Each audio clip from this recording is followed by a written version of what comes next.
Thank you. For Danielle, as we've all heard, large language models learn a whole lot from, sweeping, vacuuming everything on the internet. If and when AI really takes over jobs that many workers are doing, won't AI have to learn from what today's workers are actually doing on the job if it's going to replace them, or hopefully make their jobs more productive? Yeah, so I think that if you think about the current ChatGPT, like current models we have, those were trained on human labor that was done a while ago. So articles that people wrote. And I think the same thing is going to happen now. And one way to see this is that the big tech trend in the workplace right this second is not AI, it's surveillance. So if you think about if you're an office worker, you will have your screen recorded, your applications recorded, your email, your chat recorded. If you work in a warehouse, you might be location tracked. You might have a wearable that's going to look at your hand motions.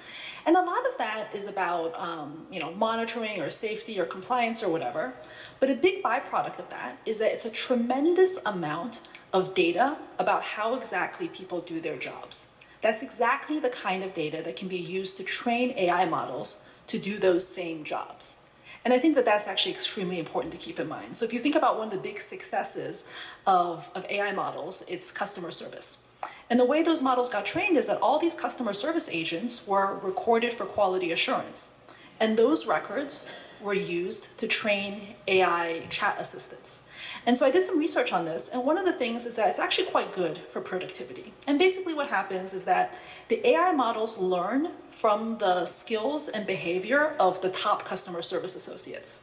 That skill lives inside the AI model, and then it can be disseminated to workers who are newer, who are less good at their jobs. So that actually looks good in the sense that productivity goes up and inequality within the workers kind of goes down because the lower end is brought up.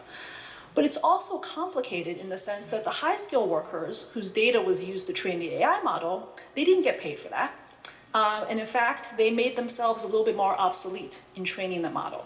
I think that's actually a very general phenomenon where the thing that makes human labor different from capital is that it lives within us. So you have some expertise that's derived from your education, your experience, whatever.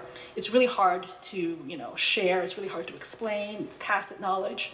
And as a result, if an employer wants access to your expertise, it has to pay you. You rent your labor to your employer, and the moment they stop paying you, you walk with all of that expertise. In a world where we're constantly surveyed, and that data can be used to train AI models, when you walk, you don't actually leave you don't take your expertise with you necessarily. That can actually be quite good for humans, because imagine you trained a model of yourself, and your model is working, and you are napping or you're surfing the internet. So that's like a good outcome. But it could also be that your model is working while you are fired. And so I think going forward, one of the big conversations we need to have is not just about what AI we use or don't use, but who owns the data byproducts of human labor, which is the raw material for future AI models. Thank you.